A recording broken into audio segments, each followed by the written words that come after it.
कोई नहीं कह सकता। लेटेस्ट राय क्या है? लेटेस्ट राय तीसरी वेव सितंबर में आ सकती है, मिड ऑफ सितंबर, लेकिन जरूरी नहीं आए।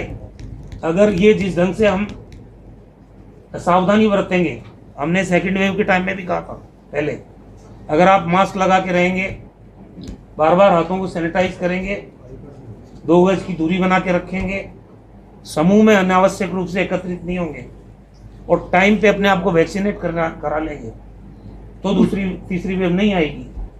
और लेकिन हम असावधानी करेंगे, लापरवाही करेंगे, तो फिर तीसरी वेव आ भी सकती है। हम खुद ही आमंत्रण दे रहे हैं। लोग लापरवाही कर रहे हैं, ये देख रहे हैं आप। ये सेकंड वेव नहीं आएगी, अचानक आ गई, और अचानक आई तो राजस्थान में 9,500 लोगों की कैजुअलिटी हुई है अब तक कोरोना में। उसमें से 6,500 लोग 1.5 महीने में चले गए। इतनी भयावह थी वो डेल्टा और डेल्टा प्लस वेरिएंट की। पहले हम यहाँ से सैंपल्स भेजते थे, भारत सरकार ने 10 जगह जीनोम सीक्वेंसिंग की काम तय कर रखे थे कि लेबोरेटरीज है जहाँ पे पूरे राज्य पूरे देश के भेजते थे। वो 2 महीने में रिपोर्ट आती थी, पता ही नहीं चलता था, तब तक वेव निकल जाती थी। ट्रीटमेंट प्रोटोकॉल प्रॉपर तरीके से तय नहीं हो पाता था कि वेरिएंट कौन सा है। अब की बार मुख्यमंत्री जी ने SMS हॉस्पिटल में जीनोम सीक्वेंसिंग अकेला राजस्थान है जहाँ पे शुरू किए, ताकि हमारे वेरिएंट का तत्काल पता चल जाए और ट्रीटमेंट प्रोटोकॉल भी शुरू हो जाए। प्लाज्मा थेरेपी की सुविधा डेवलप हुई है। आपने देखा होगा राजस्थान में जिस ढंग का ट्रीटमेंट प्रोटोकॉल रहा, पहले 4 दवाओं का कॉम्बिनेशन था, कुल मिला के इसीलिए हम हमारे पैरामीटर्स में पूरे कंट्री में सबसे आगे रह पाए। अब जो तैयारी है वो ये है कि राजस्थान के जितने बच्चों के अस्पताल हैं उनमें नियोनेटल इंटेंसिव केयर यूनिट हो, पीडियाट्रिक इंटेंसिव केयर यूनिट हो, SNCU हो, सब में बेड्स की वृद्धि कर रहे हैं। सेंट्रलाइज ऑक्सीजन पाइपलाइन लग रही है, मल्टी पैरा मॉनिटर सिस्टम लग रहा है, तो बेड्स की कमी नहीं रहे आने वाले चुनौती को देखते हुए, और उस पर काम चल रहा है। यहाँ कोटा में भी आपने देखा होगा करीब 3 करोड़ से ज़्यादा की लागत से ये नीकू का निर्माण हुआ है। आज हम देख के भी आए उसको। फर्दर उसका और बेड्स की इंक्रीज करने का काम चल रहा है। तो कुल मिला के जब कोटा की बात करें हम, या ICU के बेड 190 थे, वो बढ़ा के अब 50 और बढ़े, 290 बेड हो गए। ये नियोनेटल इंटेंसिव केयर यूनिट जिसकी मैं बात कर रहा हूँ नवजात शिशुओं के लिए, उसमें अब बेड कैपेसिटी हो जाएगी 258। पेडियाट्रिक इंटेंसिव केयर यूनिट में 263 हो जाएगी। ऑक्सीजन जनरेशन के प्लांट की कैपेसिटी यहाँ 650 सिलेंडर प्रतिदिन पैदा करने की थी पहले, अब उसको बढ़ा के 2,970 लगभग 3,000 सिलेंडर पर डे यहाँ ऑक्सीजन जनरेशन का हो जाएगा काम शुरू कोटा में। और 2 लिक्विड, एक लग चुका 20 KL का और एक 20 KL का प्रोग्रेस में है।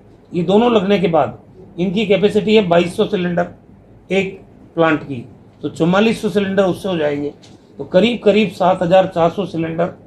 तो ऑक्सीजन की कोटा में कोई कमी, कोई चुनौती सामने आने वाले समय में नहीं रहेगी।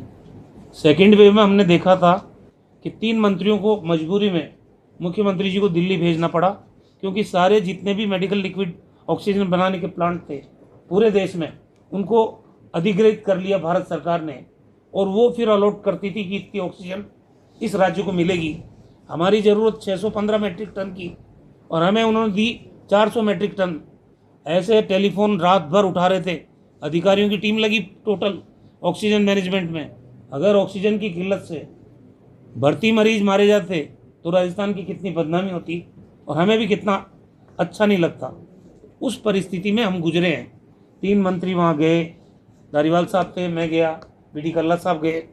हमने वहाँ के भारत सरकार के मंत्रियों से रिक्वेस्ट की, अनुनय विनय की, तब भी हमें पूरी ऑक्सीजन मिली नहीं।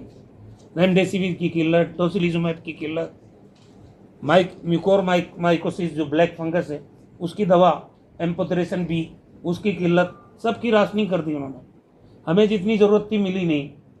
हमारा अपना प्लांट था आयोनेक्स भिवाड़ी में जो 120 मैट्रिक टन बनाता है, वो भी उन्होंने अपने अधिकार क्षेत्र में ले लिया। तो इस महामारी से हमने सबक लिया कि राजस्थान को हम आत्मनिर्भर बनाएंगे ऑक्सीजन के मामले में, और उसी दृष्टिकोण से 120 मैट्रिक टन की जनरेशन का काम तो धारीवाल साहब ने हाथ में लिया।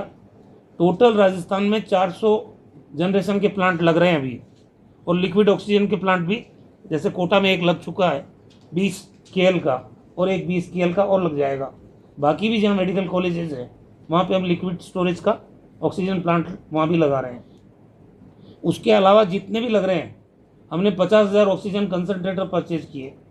जहाँ पे ऑक्सीजन जनरेशन के प्लांट नहीं लग रहे, उन PSC CSCs में हम ऑक्सीजन कंसनट्रेटर देंगे, ताकि आदमी को उसकी ज़िंदगी बचाने के लिए ऑक्सीजन सप्लाई मिल सके। ये हवा से ऑक्सीजन बनाते हैं, आदमी के सपोर्ट में उसकी ज़िंदगी बचाने में काफ़ी कामयाब है। 1 टन ऑक्सीजन की हो जाएगी। अभी ऐसा लगता है कि थर्ड वेव, जैसा विशेषज्ञ चिकित्सक बता रहे हैं कि आ सकती है।